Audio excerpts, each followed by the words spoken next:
ቃል አብረሽን የተከተልሽ በይ። አሽሀዱ አላ ኢላሃ ኢለላህ ወአሽሀዱ አነ ሙሐመደን ረሱሉላህ። ማሻአላህ ጨርሰሻል። ከዚህ በኋላ ሙስሊም ሆነሻል። አላህ ምስጋና ይገባው። አሁን ያልሽው ቃል የሸሃዳ ቃል ወይንም የምስክር ቃል ይባላል። ትርጉሙ አሽሀዱ አን ላ ኢላሃ ኢለላህ ማለት እነሆ ከአላህ በስተቀር በእውነት የሚመለክ ሌላ አምላክ የለም ብዬ መሰክራለሁ ማለት ሲሆን፣ ወአሽሀዱ አነ ሙሐመድን ረሱሉላህ ማለት ደግሞ ሙሐመድም የአላህ መልእክተኛና ነቢይ ናቸው ብዬ መሰክራለሁ ማለት ነው። እሺ፣ ከዚህ በኋላ ሙስሊም ነሽ። ስምሽ ማን ነበር?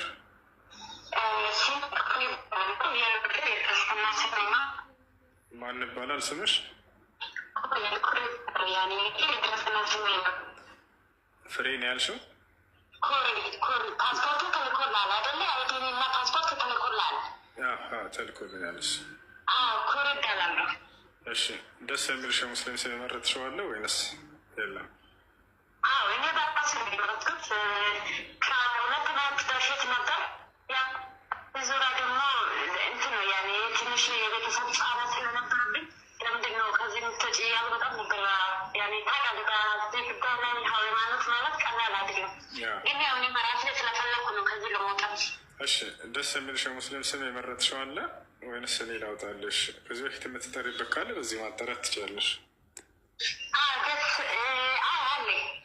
እሺ፣ ማን ነው እሱ? ጀሚላ ማለት ቆንጆ ማለት ነው። ማሻአላህ ደስ ይላል። እሺ፣ የአንቺን ፓስፖርትሽ ማን ነው? ኢቃማሽ አለ አይደለ? በዚህ ሙሉ ስምሽን ላኪልኝ በቃ በዋትሳፕ ላይ። እሺ፣ ችግር የለም። በዚህ ዋትሳፕ አለኝ። ትምህርት የምትማሪበት ኢላሃ ኢለላህ ወአሽሀዱ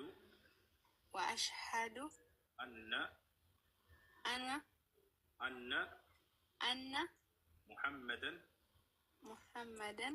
ረሱሉላህ። ማሻአላህ ተክቢር። ማሻአላህ እቺ ልጅ ብዙ ጊዜ ስትከታተል ነበር፣ ስጠይቅም ነበር። ዛሬ በአላህ ጋር ወደ እስላም መታለች። ለአላህ ምስጋና ይገባ። አሁን ያልሽው ቃል እስካሁን ስሰብ ነው እንደነበር ስተረጉምላቸው የሸሃዳ ቃል ወይም የምስክር ቃል ይባላል።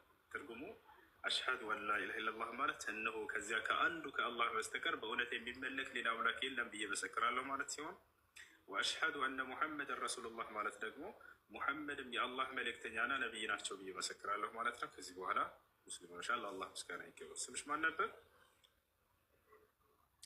ስሜ ምህረት። እሺ፣ ደስ የሚልሽ የሙስሊም ስም አለ ወይንስ እኛ እናውጣልሽ? አዎ አለኝ። ያኔ አንድ ስም ይወዳል ስም አለኝ፣ ዘቢባ። ማሻአላህ። ከዚህ በኋላ ስምሽ ዘቢባ ነው ማለት ነው። ጓደኞች አሉሽ አይደል? ሙስሊም ጓደኞች? አዎ አለችኝ አንዲት፣ ግን በስልክ ነው የምናወራው። በቃ ችግር የለውም። ስለ ሶላት አሰጋገድ፣ ስለ ወዶ አደራረግ አስተምሪኝ በት ታስተምርሻለች። በጣም ቀላል ነው። ዛህራ ታውቂያታለሽ አይደል? እዚህ እየገባች አንዳንዴ የምታስተምረዋለች። ዛህራ እናገናኝሻለን። ፎሎ ታድርጊያትና እሷም እንዲሁ እየደወለች ታስተምርሻለች። እሺ፣ አመሰግናለሁ። እሺ፣ መርሐባ። አላ ኢላሃ ኢለላህ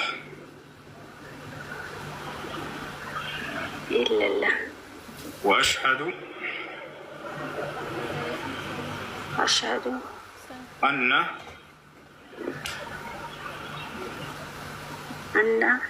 ሙሐመደን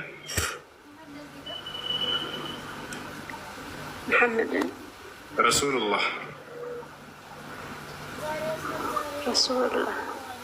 ማሻአላህ። ከዚህ በኋላ ሙስሊም ሆነሻል። ለአላህ ምስጋና ይገባ። አሁን ያልሽው ቃል የሸሃዳ ቃል ነው። ትርጉሙ አሽሀዱ አን ላ ኢላሃ ኢለላህ ማለት እነሆ ከአላህ በስተቀር በእውነት የሚመለክ ሌላ አምላክ የለም ብዬ መሰክራለሁ ማለት ሲሆን፣ አሽሀዱ አነ ሙሐመድን ረሱሉላህ ማለት ደግሞ ሙሐመድም የአላህ መልእክተኛ እና ነቢይ ናቸው ብዬ መሰክራለሁ ማለት ነው። ከዚህ በኋላ ሙስሊም ሆነሻል። እሺ ሙስሊም ጓደኛ ይኖርሻል? ስለ ሶላት የምታስተምርሽ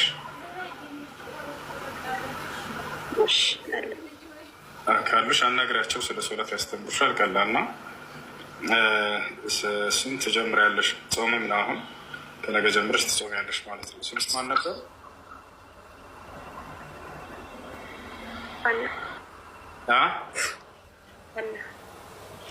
ማናልሽ? ስምሽን ድምፅህን ከፍ አድርጊ። ሀና። እሺ መቀየር ካልፈለግሽ ስሙ ችግር የለበትም። መቀየር ከፈለግሽ ደግሞ ደስ የሚልሽ አንቺ የምታውቂው የሙስሊም ስም አለ?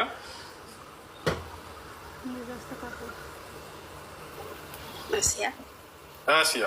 በቃ ከዚህ በኋላ አሲያ ነው ስምሽ። እሺ ሻወር ወሰጅ። እሺ አንድ ሰው እስልምና ሲቀበል ሻወር እንደወስድ ታዟል። ሻወር ትወስጃለሽ።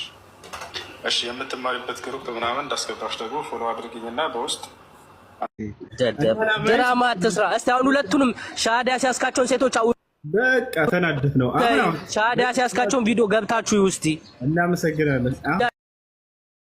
እስካሁን ሚት አድርገኛል ማለት ነው። አይታል ብዙ ነጥብ ነው ያወሩት፣ ግን ሚት እያረክ ነው። ስንት ነጥብ አወራ?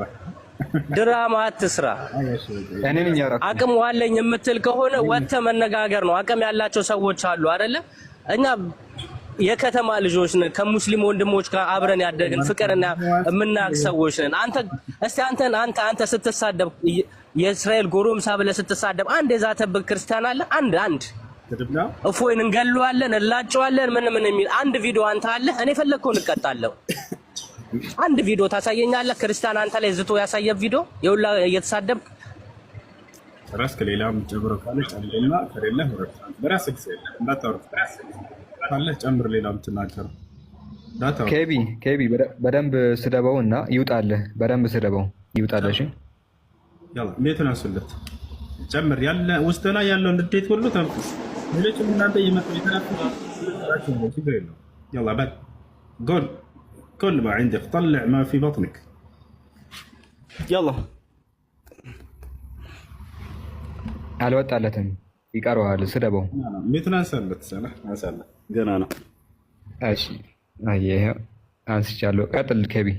ብዙ ነጥብ አስጣላ። አሁን ብዙ ቤት ቀርቶኮ ማለት ነው። አንተ ነው ይዛቱ በቪዲዮ ካለ እኔ ፈለግከው ልቀጣል። አንተ የምትፈልገው ነው የምትችለውን አቅም ምን ያደርግልኛል? እኔ ሰው ዛቻ እንዲህ እኔ ለሰው ምኖር አይደለሁም። ምን ያለማ ያለ ሰው አንድ ጊዜ ድራማ አትስራ። እስቲ አሁን ሁለቱንም ሻሃዳ ሲያስካቸውን ሴቶች በቃ ተናደፍ ነው። አሁን ሻሃዳ ሲያስካቸውን ቪዲዮ ገብታችሁ ውስጥ እናመሰግናለን። አሁን አወጣው አያችሁ አይደለ? ወላሂ በዚህ ተናዶ ነው ስላችሁ ነበር አይደለ? ሰዎች ስለሰለሙ ማለት ነው።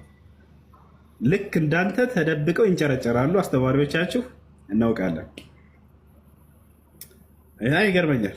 እነዚህ ልጆች ጠየቁ። ስትጠይቅ እየሰማ ስለ ኢየሱስ ክርስቶስ እንዴት ከራሱ ማድረግ የማይችልን አካል እንዴት አምላክ አድርግ ይቀበላለሁኝ ብላ እንዲህ አይነት አይምሮ ያላቸው ልጆች ናቸው። እኔ ከራሴ አንዳች ላድርግ አይቻለኝም ካለ እንዴት ነው አምላክ ሊሆን የሚችለው? አካል ትክክለኛ የሆነ አይምሮ አምላክ ከተባለ ወላሁ ዐላ ኩሊ ሸይኢን ቀዲር ይላል። አምላክ አላህ ሲናገር እኔ ሁሉን ነገር በማድረግ ላይ ቻይ ነኝ ይላል። ኢነላህ የፍዐሉ ማ ዩሪድ፣ እኔ አሻኝን እሰራለሁኝ ይላል። ኢየሱስ ክርስቶስ የአምላኩን አምላኬ የሻውን ብቻ ነው የማድርገው ይላል። እኔ ከራሴ አንዳች ላድርግ አይቻለኝም የሚልና እኔ ሁሉን ነገር ማድረግ እችላለሁ። ይሄ በጣም የሰማይና ምድር ነው። የአምላክ ባህሪ ሁሉን ማድረግ የሚችል ነው። እንዴት ነው ከራሱ ማድረግ የማይችልን አካል አምላክ አድርጌ የምቀበለው አለች። ይሄ ነው መጽሐፉን ሲያነቡ ጊዜ ወደ እስልምና ይመራቸዋል። ራሱ ይመራቸዋል። እንደሰማው ፈርዳለሁ፣ ፍርዴም ቅን ነው። እንዴት ነው አንድ አምላክ ከተባለ በእውቀት እኩል ከሆኑ በእውቀት እኩላቸው ትላላቸው አይደለ? አብ ወልድ መንፈስ ቅዱስ አንዱ ከሌላው እውቀትን እየሰማ ሳይሰማ መናገር አይችልም ነበር እንዴ? እንደሰማሁ አለ። በቃ የምሰማው የምነግራችሁ ቃል የኔ ሳይሆን የሰጠኝ አባቴ ነው አለ። خلاص እውቀትን እየተሰጠ እየተቀበለ የሚያስተምር አምላክ አለ እንደዚህ ዓለም ላይ የለም። በእውቀት እኩል ናቸው ካላችሁ እውቀት መለኮታዊ ባህሪ ነው፣ ስጋዊ አይደለም። ያንን ከአብ መቀበል አይጠበቅበትም፣ ራሱ ያስተላልፍ ነበር። ጭራሽ እሱ ብቻ ሳይሆን መንፈስ ቅዱስ ራሱ ሰምቶ ነው የሚናገረው። ቦታች አለ አይደለ? ከኔ በኋላ የሚመጣው መንፈስ የሚሰማውን እንጂ ከራሱ አንዳች አይነግራችሁም ማለት ያሰላም። ራሱ መንፈስ ቅዱስም ውሃ በላው። ሰምቶ ካልሆነ የማይናገር ከሆነ የአምላክ አይደለም፣ የአምላክነት ባህሪ የለውም። አንዱ ከሌላው እውቀትን ሊጠብቅ አይገባም። እሺ ስጋዊ ባህሪ በሚለው እንተውላችሁ። ይበላል፣ ይጠጣል፣ ይተኛል ምናምን ስጋዊ ባህሪ። እውቀት ግን ስጋዊ ባህሪ አይደለም። ቶች አለ አይደለ? መንፈስ ቅዱስም እውቀት ተቀብለው ወልድም እውቀት ተቀብለው መቼ ነው ከራሳቸው የሚናገሩት? ወፍ ዮሐንስ ወንጌል ምዕራፍ 8 ቁጥር 40 ላይ ከእግዚአብሔር የሰማሁትን እውነት ልነግራቸው የመጣ ሰው ነኝ። ሰምቶ የሚናገር አምላክ የለም እዚህ ዓለም ላይ ከአንዱ ከሌላ የሚጠብቅ አይደለም። ይሄ ነገር ተገንዝባ ተረርታ ምዕራፍ 8 ቁጥር 40 ላይ ከእግዚአብሔር የሰማሁትን እውነት ልነግራቸው የመጣ ሰው ነኝ። ሰምቶ የሚናገር አምላክ የለም እዚህ ዓለም። የትውስታው ቤት የዘጠናዎቹ ሰላም እንዴት ነህ? ጸጋና ሰላም ይስፈን። ሰላም አለይኩም። ወአለይኩም ሰላም ወራህመቱላሂ ወበረካቱ። ሰላም ነው። ዋናው እንዴት ነህ?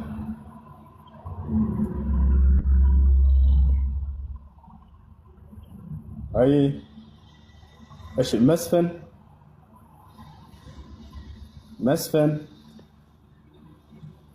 ጤና ይስጥልኝ። ሰላም ናችሁ? እንዴት ነህ? ደህና ነው ወይ? እግዚአብሔር የተመሰገነ ይሁን። እንዴት ነህ እሱ? አለሁኝ አልሐምዱሊላህ። አንተ እንዴት ነህ? እኔ በጣም ደህና ነኝ። እግዚአብሔር የተመሰገነ ይሁን። እሺ አይ ምናልባት ለምን እንትን እንዲህ በመነቋቆር ከሚሆን ጫጫታ ብቻ ሆነብን እኮ ምንም እየተማርን አይደለም። ልጁ መጥቶ እንደሰማ እየተማማር ነበር። ረብሽን ሄደ። ጥያቄ ያለህ እናስተናግደህ ወይንስ እንጠይቅህኛ? ምረጥ፣ ደስ ያለ ጥያቄን የምታስተናግዱኝ በሆን ደስ ይለኛል። አይ ጥያቄ ምንድን ነው? ጠይቅ። አመሰግናለሁ። ትንሽ መብራት ጠፋብኝ።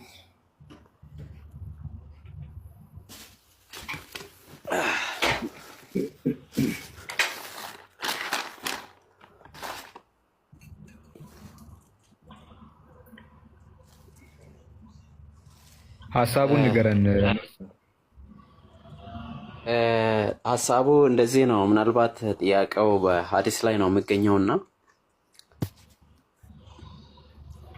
አልቡኻሪ ላይ ነው በ2748 ላይ አላህ ኃጢአትን ይወዳል እንዴ?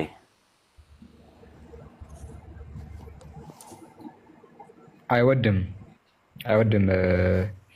መስፍን። ኦኬ። እና በአልቡኻሪ 2748 ላይ 48 ኃጢአት የማይሰሩትን አስወግድና ኃጢአት ሰርተው ንስሐ የሚገቡትን አመጣለሁ የሚል አንድምታ ያለው አለ። እስኪ እሱን ምናልባት እጅ መስጠት ከቻላችሁ። 2748 ነው ያልከው? ያ ኦኬ። በዛ ቁጥር እንኳን የለም። ሀሳቡ ቢኖርም ቁጥር የተሳሳትክ ይመስለኛል። ሰሂህ አልቡኻሪ 2748 ላይ ስለ ወስያ ነው የሚናገረው። ኢንተሰደቅተ ወአንተ ሰሂሁን ሐሪቱን እያለ ነው የሚናገረው። ያልከው ሀዲስ አለ፣ በዚህ ቁጥር ግን የለም። አላህ ኃጢአትን አይወድም። 5686 ይሁን 5686 ላይ ነው። ኖርማሊ ተሳስቻለሁ። እሺ ተሳስተሃል። ቁጥሩን 56 ስንት? ኦኬ 5686 እሺ አሁንም ይሄም ስለ በኒ ኡረይና ነው የሚናገረው። ይሄም አይደለም። ኦኬ ይሄም አይደለም፣ ተሳስተሃል። ምናልባት አንድ ሐሳቡን አግኝተኝ ከሆነ ሐሳቡን አግኝቼዋለሁ። ኦኬ አግኝቼዋለሁ። ቁጥሩን ግን ልክ አይደለህም። እሺ አላህ ኃጢአትን ባትሰሩ እናንተን ያስወግድና ሌላ ኃጢአት የሚሰራ እንግዲህ ሰዎችን ይፈጥራል ይላል የሚል ነገር ነው። ከመሰረቱ የአገነታዊ አገላለጽ ይባላል። ኦኬ እዛ ሀዲስ ላይ አላህ ኃጢአትን ስለሚወድ ሳይሆን ምን ያህል መሐሪ አምላክ መሆኑን አይታል አይደለም። ኃጢአት ከእናንተ መጥቶ ባትሰሩ እንኳን ጌታ አምላካችን ምህረቱን ከጠየቅነው ምን ያህል መሐሪ እንደሆነ ነው የሚናገረው። ግነታዊ ገለጻ ይባላል። ኃጢአትን ባትሰሩ አላህ ኃጢአት የሚሰራ ሰው ይፈጥራል ማለት ሲጠይቁት ነው። ስለንስሐ ነው የሚናገረው። ባይዘይ ማለትም የእሱ ምህረት ምን ያህል ሰፊ መሆኑን የገለጸበት ነው። ግነታዊ ገለጻ የሚባል ነገር እንደው ካወክ ማለት ነው። ለምሳሌ ሺህ ብትሆን እንኳን ምናምን የሚል ነገር አለ አይደለ? አንተ ሺህ ሆነ ብትመጣ ምናምን ብልህ ሺህ ስለምትሆን አይደለም፣ ነገር ግን ግነት ነው። አላህ ሱብሓነሁ ወተዓላ ጠይቁኝ እመልስላችኋለሁ ይላል። ኦኬ ጠይቁኝ እኔ እመልስላችኋለሁ። ወኢዛ ሰአለከ ዒባዲ አኒ ፈኢኒ ቀሪቡን ኡጂቡ ዳዕወተ ዳዒ ኢዛ ደዓን አለ። የለማኝን ጥሪ በለመነኝ ጊዜ እመልስለታለሁ፣ ብቻ እናንተ ጠይቁኝ ይላል። ስለዚህ እሱ መጠየቅ እንዳለብን ኦኬ ምን ያህል መሐሪ እንደሆነ ምን ያህል እኛን እንደሚቀበለን በገነታዊ መልኩ የተገለጸ ሐዲስ እንጂ አላህ ኃጢአት ስሩ እያልን አይደለም። እሱ ሲጀመር ኃጢአት የሚሰሩትን አይወድም፣ ግን የተመለሱትን ይወዳል። ኃጢአት ሰርተው የተመለሱትን ማለት ነው። ለምሳሌ አንተ ዝሙት ብትሰራ ጌታዬ ሆይ ብለህ ብትጠይቀው አላህ ሱብሓነሁ ወተዓላ ይቅር ይልሃል። ስለዚህ ይቅር እንድንለው የጌታ አምላካችን ምህረት ምን ያህል ሰፊ እንደሆነ እንድናቅና እርሱን መለመን እንዳናቆም የሚያበረታታ የሆነ ሐዲስ ነው እንጂ ኃጢአትን እንድንሰራ የሚገፋፋን በፍጹም አይደለም ነው። ምህረት አደርግላችኋለሁ ነው አጭሩ እንትን መልስ። ኦኬ በጣም ጥሩ። አይ ጥሩ መልስ ያለኛል። ግን ሀሳቡን አይተኸው ከሆነ ሰዎቹ ንጹህ ናቸው ወይ ደግሞ ምንም ኃጢአት አንተ ባትሰራ ለአላህ የምመቸው ይመስለኛል። እና አሁን ኃጢአት ባልሰራ በቅድስናና በጽድቅ በእግዚአብሔር ፊት ብኖር በጣም ደስ እንደምለው ይሸልመኛል ብዬ አስባለሁ። ግን ኃጢአት ስላለሁ እኔ በድካምና ግን ምንድነው አሁን ያ ሐዲስ ምናልባት ቃል በቃል የምነበብ ቢሆን በጣም አሪፍ ነበር። እሱ ወብ ተደጋለው ይጠረጉና ሌላ ኃጢአት የሚሰሩትን አመጣለሁ የሚል አይነት አንድምታ ያለው ነውና አንተ አሁን የመለስክልኝ ሐሳብ አላህ ኃጢአት እንደማይወድ ነው። ሲቀጥል ደግሞ ግነቱን ነግረኸኛል። ግን አላህ እኔ ኃጢአት ሰርቼ ቆይ ቅርታ ወሱዬ ካላስቸገርኩ ኃጢአት ሰርቼ የሱን ምህረት ለኔ ለማሳየት ነው ወይስ ኃጢአትን መጸየፉ ነው? አሁን ኃጢአት ሰርቼ የሱን ምህረት ማድረግ እንዳውቅ ሲፈልግ የግድ ኃጢአትን ማሰራት አለበት ወይ? እንደዛ አይነት ነገር አለውና እስኪ ስትመልስልኝ ምናልባት ገብቶ ከሆነ ሐሳብ ኦኬ ቆይ መልእክቱ እንደዛ አይደለም ባይዘ አይደለም። ቆይ ሁሉ ይመልስልኝ። ሳላህ እየመለሰልህ ነበር። በመጀመሪያ ያነሳኸው ምንድነው ይሄ ሐዲስ አላህ ኃጢአትን እንደሚወድ ያሳያል ወይ? አላህ ኃጢአትን ይወዳል ወይ አይደል? ከዚህ እንረዳለን። ላ አላህ ኃጢአትን አይወድም። የመጀመሪያው ይሄ ነው። አላህ ስብሐነሁ ወተዓላ ኃጢአትን በጣም አጸይፎ እንደሚጠላ ነግሮናል። ለእኛም ራሱ እንደሚወድልን መልካምን ነገር እንደሆነና መልካም ስራን ኃጢአትን እንደማይወድ አንዴ ሳላህ ምዕራፎች ልንገርህና አውጣለት። ኦኬ አወጣለሁ። ከዚያም ደግሞ አንድ ማሳየው ነገር አለ። እሺ እሺ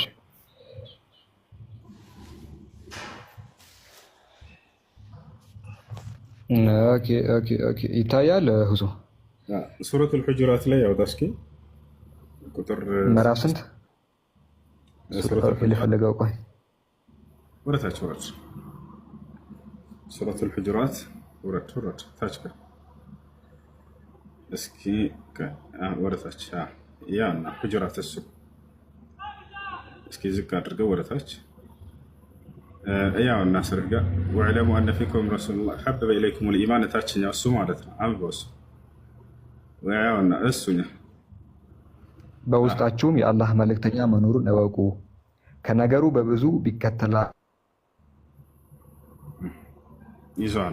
ቢከተላችሁ ኑሮ በእርግጥ በተቸገራችሁ ነበር። ግን አላህ አጌጠው ክህደትንና አመፅንም እንቢተኝነትንም ወደ እናንተ የተጠላ አደረገ ይላል። ክህደትን አመፅን እነዚያ እምነትን የወደዱና ወይ ተቋርጦ ነበር ይሰማል። ኦኬ አሁን ይሰማል። አንብበው እንደገና። ኦኬ ግን አላህ እምነትን ወደ እናንተ አስወደደ ይላል። አላህ እምነትን ወደ እናንተ አስወደደ፣ በልቦቻችሁም ውስጥ አጌጠው ክህደትንና አመፅንም እንቢተኝነትንም ወደ እናንተ የተጠላ አደረገ። ክህደትን አመፅን እንቢተኝነትንም ወደ እናንተ የተጠላ አደረገ። እነዚያ እምነትን የወደዱና ክህደትን የጠሉት እነርሱ ቅኖቹ ናቸው ይላል። እነዚያ እምነትን የወደዱ ክህደትን የጠሉት እነርሱ ቅን ናቸው ይላል። እሺ ሌላ ምን ላውጣልህ? ብዙ ሱረት ዙመር ምዕራፍ 39 ቁጥር 7 ነው ያለው። አላህ ለባሪያዎቹ ክህደትን እንደሚጠላ 39 ስንት 34 39 7 በለ እንደዚህ ይላል። ብትክዱ አላህ የተብቃቃ ነው፣ ለባሪያዎቹም ክህደትን አይወድም ይላል። ለባሪያዎቹ ክህደትን አይወድም። ብትክዱ አላህ ከእናንተ የተብቃቃ ነው፣ ለባሪያዎቹም ክህደትን አይወድም። ብታመሰግኑም እርሱን ይወድላችኋል። ይህ አምላክ አላህ ሱብሓነሁ ወተዓላ ትእዛዝን ይወድልናል፣ ኃጢአትን ደግሞ ይጠላልናል። ታዲያ ሐዲሱ መላእክቱ ምንድን ነው ከተባለ ገና ባቡ ክፍሉ ስታነበው መስፍን ከላይ ምን ይላል? የጠቀስከው ሐዲስ ምንድነው የሚለው በአረበኛው? ለው ለም ተዝሊሙ ለዘሀበ አላሁ ቢኩም ወለጃአ ቢቀውሚን የዝሊሙን ፈየስተግፊሩን ፈየግፊሩ ለሁም ይላል። አላህ ስብሐነሁ ወተዓላ ምህረቱ ምን ያክል ሰፊ እንደሆነና ኃጢአቴ በዝተዋል ብለው ተስፋ ሰዎች እንዳይቆርጡ ነው። ገብቶሃል አይደለ? እነርሱን ተስፋ ለመስጠት ነው ምን ያክል እዝነቱ የሰፋ እንደሆነ።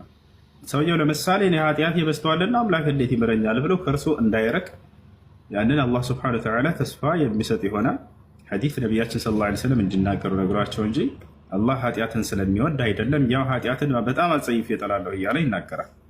እሺ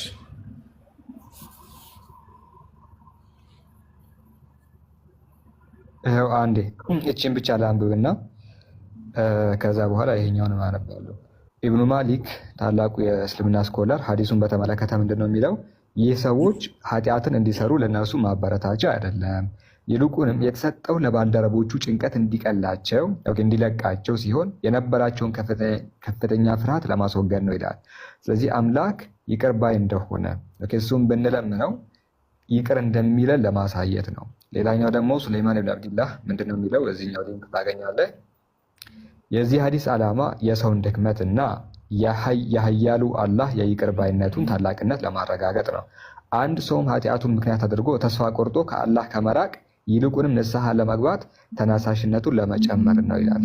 ስለዚህ አምላክ ምን ያህል ሰዎችን እንደሚምር እንግዲህ ለማሳየት የተጠቀመው ገለጻ እንጂ አምላክ ኃጢአትን የሚወድ ሆኖ አይደለም። ዜነዲን አብዲረውፍ እሱ ደግሞ አንዳንድ ጊዜ ለተጸጸተች ባሪያ ኃጢአትን ሲሰራ ጥቅም ይኖረዋል። ከእነዚህ ጥቅሞች ውስጥ አንዱ ኃጢአተኛው አቅመቢስነቱና ጉድለቶቹን አምኖ በመቀበል ራሱን ዝቅ አድርጎ ይተናነሳል ይላል። አይታል አንዳንድ ጊዜ ኃጢአት ስትሰራ ወደ ጌታ ትቀርባለህ፣ ጌታም ደግሞ ይቅር ባይ መሆኑን ትረዳለህ ነው። ስለዚህ ያንን ለማሳየት ነው እንጂ አምላክ ኃጢአትን ስለሚወድ አይደለም። አምላክ ኃጢአትን እንደሚጠላ ብዙ ከቁርአን ላይ አሳይተዋልና ይሄንን ይመስላል። ሌላ ጥያቄ ካለ መስፍን መቀጠል ትችላለህ። ኦኬ፣ አመሰግናለሁ። ያው ሌላ እንኳን መድገም አልፈልግም፣ ግን ሀሳብ የነበርኩት ከእናንተ ያገኘሁት መልስ አለ። አመሰግናለሁኝ። ግን እኔ መሆን የነበረበት ያ መጀመሪያ በኃጢአት ያልሰሩ ሰዎች ከሚጠረጉና ወይ ከሚጠፉ ያ ኃጢአት የሚሰሩ ሰዎች ንስሐ ገብተው ከነሱ ወደ እነሱ የሚጨመሩ ቢሆን እጅግ በጣም አሁን የእናንተ ሀሳብ በጣም ያስገዳል። ግን ምንድነው የምለው? ይጠረጋሉ፣ ይስወብት ይደረጋል፣ እንዲወገዱ ይደረጋል። ምን ኃጢአት የማይሰሩና ንስሐ የማይገቡ ከዛስ ንስሐ የሚገቡ ኃጢአት የሚሰርተው ንስሐ የሚገቡ ሰዎች ይመጣሉ የሚል አይነት አመለካከት ስለነበረው እንጂ አሁን ያላችሁት እኮ ትክክለኛ ነገር ነው። ሰዎች ወደ ፈጣሪ ንስሐ ገብተው ቢመለሱ እና ወደ ጽድቅ ወደሚሰሩ ሰዎች ቢጨመሩ ኖሮ አሁን እየመለሳችሁት ሐዲስ እና ተጨማሪ ማብራሪያው በደንብ አድርጎ ይመልስልኛል። ነገር ግን ምንድነው ይስወብት ይደረጋል ይላል። ይሄ ሐሳብ ነው እኔ እንደ ጥያቄ ፈጠረብኝ እንጂ አሁን የመለሳችሁት መልስ ለአላህ ቸርነት እና ይቅር ባይነት የሚገልጽ ሐሳብ ነው። ግን ይስወብት ለምን ይደረጋሉ የሚል ጥያቄ ስለነበረኝ ነው። እኔ ይወገዳሉ እያለ እንትን እያለኩ አይደለም። ወታላ አይደለ? ይወገዳሉ አይደለም። ተስፋ ለመስጠት የተነገረ ለገነት የተነገረ ሐዲስ ነው እንጂ እናንተን አስወግዱ እቤት ነው የተወገዱ አንወገድም። እንደማይወገድም አላህ ተናግሯል። ገብቶሃል አይደለ? ተስፋ ለመስጠት በጣም ሰፊ የሆነ ተስፋ እንዲሰጡ ነው። ምክንያቱም አምላክ አላህ ምን ያክል አዛኝ መሆኑን ለመግለጽ ነው። ሐዲሱ እንዳው ተስፋ ቆርጠውብናል ብለው አንዳንድ ሰው አይተህ ከሆነ ንስሐ ያደርግና ተመልሶ እዛው ኃጢአቱ ላይ ይወድቃል አይደለም? በቃ ስለዚህ ወንጀል ሰራሁኝና እንዴት ነው ዳግም ንስሐ አድርጌ አሁን ተመልሼ እንዴት ይመረኛል ብሎ ተስፋ እንዳይቆርጥ እናንተ ማትሰሩ ብትሆኑ እናንተን ባስወገድና ሌላ ባመጣ ነበር የሚለው እየተናገሩ ያሉት እነዚህን ያስወግዳል እያሉ አይደለም። ገብቶሃል አይደለ? ምን ያክል እዝነቱና ምህረቱ ለኃጢአታቸው ንስሐ በምታደርጉ ጊዜ ምህረቱ ሰፊ መሆኑን ለመግለጽ ነው። እንደውም መጀመሪያ የሰው ልጆች ወደዚህ ዓለም ከመምጣቱ አደም ዓለይሂ ሰላም ከመምጣቱ በፊት ምን እንዳለው ሁሉ ልንገርህ። የአላህን እዝነትና ምህረት ለኃጢአተኞች ገና ሰይጣን ወደ ምድር እየወረደ እየተጣለ እያለ እንዲህ ብሎ ተናገረ። አደምም ሐዋም ዲያብሎስም ወደ ምድር ውረዱ በተባሉ ጊዜ ቁልና ህቢጡ ሚንሃ ጀሚዓ ሲባሉ ሁላችሁም ውረዱ በተባሉ ጊዜ ተናገረ ሰይጣን ምን አለ? ወዒዘቲከ ወጀላሊከ ለኡድለነሁም ማዳመት አርዋሑሁም ፊ አጅሳድህም አለ። فرد عليه الرب سبحانه وتعالى وقال وعزتي وجلالي لأغفرن لهم ما استغفروني. سيطان من هذا በክብርህና በልቅናህ ይሁንብኝ የአዳም ልጆችን ከአንተ መንገድ አስታቸዋለሁኝ፣ ኃጢአትንም አሰራቸዋለሁኝ፣ እንዲያምፁ አደርጋቸዋለሁ ብሎ ተናገረ። አላህ ምን አለው? በክብሬ በልቅናዬ ይሁንብኝ አንተ ብታስታቸውና ሰራቸውን እነሱ ለኃጢአታቸው ምህረትን እስከተማጸኑ ድረስ እምርላቸዋለሁኝ አለው። ገና ከመጀመሪያ ሰው ልጅ ከመፈጠሩ በፊት አላህ ሱብሓነሁ ወተዓላ የምህረት ባለቤት እንደሆነ ለኃጢአተኞች የገለጸበት ቦታ አይደለ? እና ስለዚህ እነዚህ ሰዎች ኃጢአት ሰርተናልና ዳግም ወደ አምላክ እንዴት እንመለሳለን? አንድ የንስሐ አድርጌ አይምርልኝም ብሎ ተስፋ የሚቆርጥ ሰው አለ። ልክ እንዲሁ ኃጢአት ይበስተዋልና እንዴት ነው አምላክ ያሁን ኃጢአት ምህረት የሚለኝ አለ እንዲህ ብሎ የሚያስሰው የዚህ አይነቱን ሰው ተስፋ ለመስጠት እና የፈለገ ኃጢአቱ ቢበዛ ሰውየው የአምላኩን ምህረት ሊያገኝ እንደሚችል የተነገረ ሐዲስ ነው እንጂ ይሄ እናንተን ያስወግዳችኋል ሌላ ያመጣል እያሉ አይደለም። ቶታለርና እናንተ እንዲህ ብታደርጉ እንዲህ ትሆናለህ የሚል ነገር ነው። እሺ ይህ ደግሞ የቁርአንና የሐዲስ አገባብ ነው። ለምሳሌ በሌላ ቦታ ላይ ልንገርህ፣ ለኢን አሽረክተ ለየሕበጠነ ዐመሉክ ይላቸዋል። ነቢያቶችን ቢያጋሩ ኑሮ ወለው አሽረኩ ለሐቢጠ ዐንሁም ይላል። በእኔ በአላህ ላይ ሌላ አምላክ አጋርተው በነበር ስራቸውን አብሰዋለሁኝ ይላል። አይደለ? ይህ ነው። አጋርተዋል ወይ አላጋሩ? ቢያደርጉ ኑሮ ተብሎ የሚገለጽ ነገር ሆኗል ማለት አይደለም። ያ ነገር ይሆናል ማለት ነው።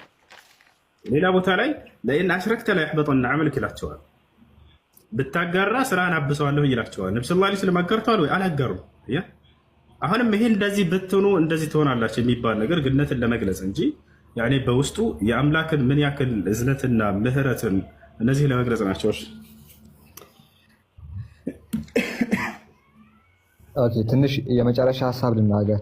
ቅድም አንተም እንዳልከው ሁሱ ቡኩ ራሱ ቻፕተር ወይ ኪታብ ባቡ ምንድነው የሚለው? ሲንስ አር ኤረዝድ ባይ ፕሬይንግ ፎር ፎርጊቭነስ እንደ ሪፔንቲንግ ይላል። ኃጢአት ይወገዳል በጸሎትና በተውበት ይላል። ስለዚህ እያስተማረ ያለው ምንድነው? ሪፔንታንስን ነው እያስተማረ ያለው ተውበትን ነው። ተውበት ማድረግ እንዳለብን እየገለጸልን ነው። ኃጢአትን ባትሰሩ አላህ ባስወገዳችሁ ነበር ሲል አንደኛ ኃጢአት መስራታችን ግልጽ ነው። ስለዚህ ኃጢአት ስለምንሰራ አላህ ሱብሓነሁ ወተዓላ አያስወግደንም ነው። ኃጢአትን ባትሰሩ ኖሮ አላህ ከምድር ያስወግዳችኋል ማለት ኃጢአትን እንደምንሰራ ግልጽ ነው። ባትሰሩ ነው ያለው። ይሄ ማለት ምንድነው? ኃጢአትን እንሰራለን ነው። ስለዚህ አላህ አያስወግደንም። ታዲያ ምንድነው ሐዲሱ ከተባለ ሪፔንተንስ ማድረግ እንዳለብን ማለትም ንስሐ መግባት እንዳለብን እየነገረን ነው። በንስሐ ደግሞ ኃጢአታችሁን እመራችኋለሁ አለ። ስለዚህ ሰዎቹ ቢጠይቁት ኃጢአትን ሰርተው አላህ ሱብሓነሁ ወተዓላ ፈየግፊረ ለሁም አለ። ፈየግፊሩ ለሁም ኦኬ ይመራችኋል ይላል። ስለዚህ ብትጠይቁኝ በምንም አይነት ሁኔታ ላይ ብትሆኑ እኔ ይቅርላችኋለሁ። ዝሙትን ብትሰሩ የፈለገውን ኃጢአት ብትሰሩ እኔ ይቅርላችኋለሁና ከኔ ተስፋ አትቁረጡ የሚለውን ለማስተላለፍ ነው እንጂ አላህ ኃጢአትን የሚወድ ሆኖ በፍጹም አይደለም ነው። ኃጢአትን ይጠላል፣ ቁርአን ላይ ተናግረዋል። እና ይሄን ይመስላል። መስፍን ጥያቄ ካሌለህ ወደ ሲያታክ ወደሚለው ወገናችን እንሄዳለን። ሰላም አለይኩም ወራህመቱላሂ ወበረካቱ። ወንድሜ ሰላም ነው። ቴንክ ዩ ወአለይኩም ሰላም ወራህመቱላሂ ወበረካቱ። መስፍኔ እኮ አንዴ ለምሳሌ በእስልምና አላህ ሱብሓነሁ ወተዓላ አንዴ በተልኮ አርገን ሰላም በቪዲዮ ከፍቼ ላሳየው። ከአላህ ሱብሓነሁ ወተዓላ ስሞች ውስጥ ሁለተኛው የአላህ ስሙ አርረሕማን የሚለው ነው። ይህ አርረሕማን የሚለው ስም ይሄ መጀመሪያው አላህ የሚለው ነው። አርረሕማን የሚለው ስም ይህ ስሙ ተመልከት፣ ሙእሚን እርሱን ለሚገዙት እሱን ለሚያመልኩት እና ከሃዲ በምድር ላይ መቼም ከሃዲዎች አሉ። እሱን የሚያመፁ አሉ የሉም? መስፍን ሚዩትን አንሳ እንደገና። መስፍን ሚዩትን አንሳና በዓለም ላይ የሚኖሩ ከሃዲዎችና አማኞች አሉ አይደል? ይሄ አርረሕማን የሚል ስም ሁለተኛ ስሙ የፈጣሪ ስም ለእነዚህ ሙእሚን እሱን ለሚገዙት እሱን ለሚያመልኩት እንዲሁም ለከሃዲ ለሚባሉት ለሆኑ ፍጡራን እርሱ ለፈጠራቸው በሙሉ እዝነቱ ሰፊና ትልቅ ብሎ ማለት ነው። ይህ ማለት ከሃዲም ለሆነው አማኝ ለሆነውም በተመሳሳይ ሰዓት ፀሐይን የሚያወጣ ዝናብን የሚያዘንብ ምድርን ስሮ አርሰውም እንዲበሉ የሚያደርጋቸው ይሄ አርረሕማን የሚባለው አዛኙ እና ፍጡራንን የሚንከባከበው አምላክ ነው። ስለዚህ እርሱ እኛ ኃጢአትን እንድንሰራ ይፈቅድልናል ወይም ወድልናል ራሱ የሚለው በዚህ በሁለተኛ ስሙ ምን ይሆናል? ይጠፋል። ገብቶካል አይደል? እሺ ያ ሁሱ እኮ ገብቶኛል። እኔ አሁን የግድ እኔ የምፈልገው መልስ እንዲመለስልኝ አይደለም ከእናንተ ማጠናከሪያ ኖርማሊ መልሰውልኛል። ግን ማለት መልሱ ተስማምቶኛል ማለት አይደለም። እዚህ ቦታ ጋር አሁን የተመለሰውን መልስ ሬስፔክት አደርጋለሁ፣ ተቀብዬዋለሁኝ። የራስ ዲሲሽን አለኝ ኖርማሊ እዛ ቦታ ጋር እና አመሰግናለሁ። ዳትስ ኦኬ። እሱ ሁዙ ሰላም አለይኩም ጀዛከላሁ ኸይር ስላስገባተኝ። መርሐባ አለይኩም ሰላም መርሐባ። ሰው የሚገባ ካለ እኔን አውርደኝ በየትኛውም ደቂቃ ኡስታዝ። ችግር የለውም። እሺ ሌሎች ክርስቲያኖች ካላችሁ ጠይቁ። ከላይ ያለው ጥያቄ አለ ሲያታ ነው የሚለው። ሄሎ ያ እሺ አይ ቲንክ ይሄ አሁን ወንድማችን መስፍን የጠየቀው ጥያቄ ከዚህ በፊትም ሌላ የእስላሞች ቤት ጥያቄ ጠይቆ ተመልሶ ከበቂ በላይ እኔ አንደርስታንድ አድርጌዋለሁ ይመስለኛል። ለእኔ በተረዳሁት በዛ ሰዓት ወንጀሉን ማለት ምህረት ማህሪ መሆኑን ለማስረዳት ያህል